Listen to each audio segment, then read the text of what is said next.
Mr. President, dear friends, it is a pleasure to welcome you in Russia, in Kazan.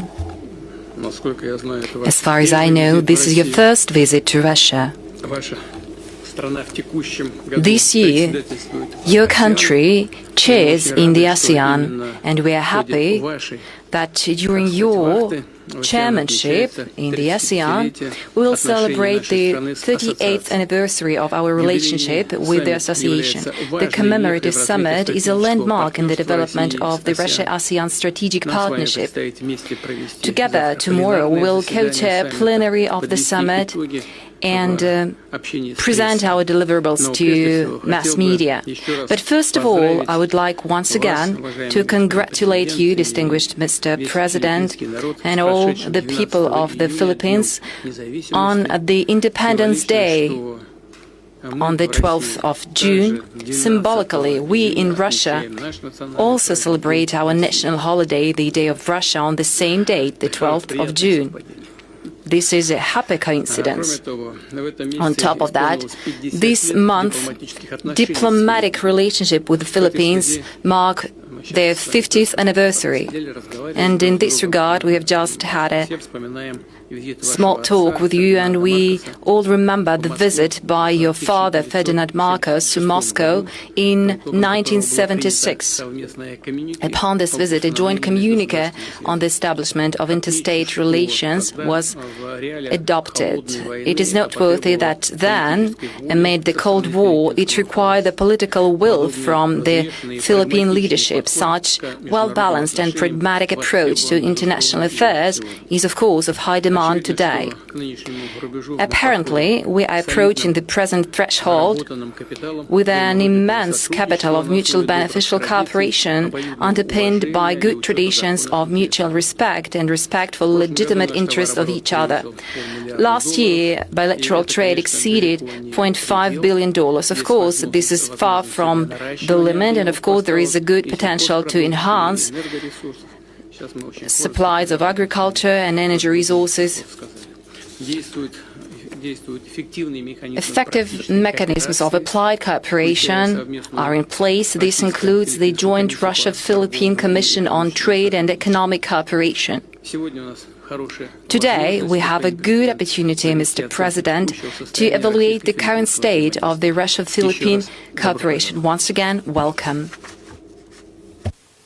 Thank you very much, Your Excellency, Mr. President. First of all, allow me to convey my gratitude for the warm hospitality that your government and your people have shown to myself and this delegation, and speaking as chair of ASEAN, to all of the member states of ASEAN who have come for this very important summit.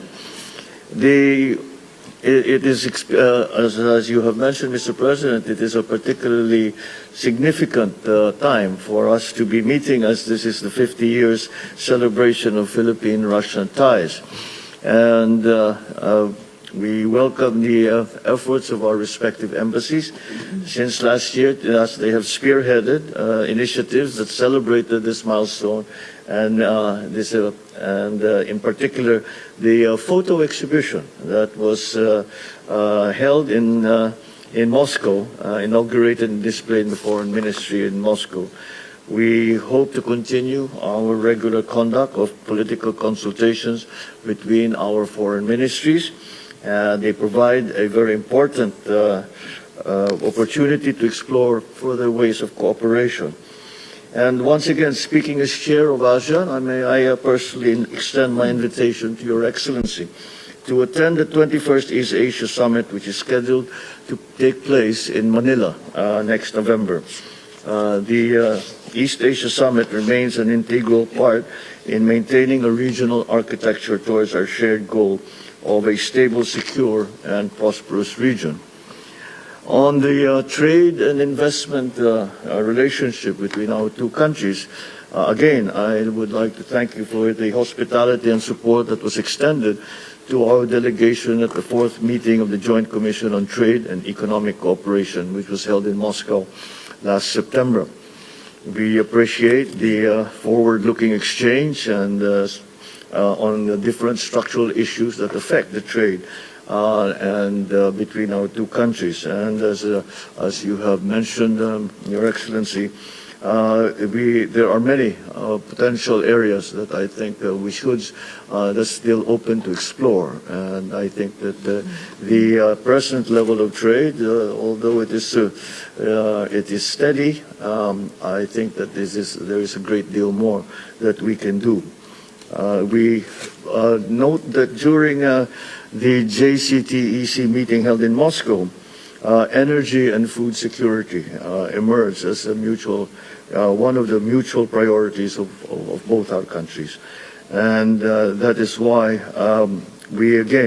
that B2B component at the sidelines of the JCTEC enabled Philippines and Russia to establish networks and to explore joint ventures. We note that a number of memoranda of understanding that were signed during this activity covered cooperation in innovation, retail products, cosmetics, food processing, and industrial collaboration.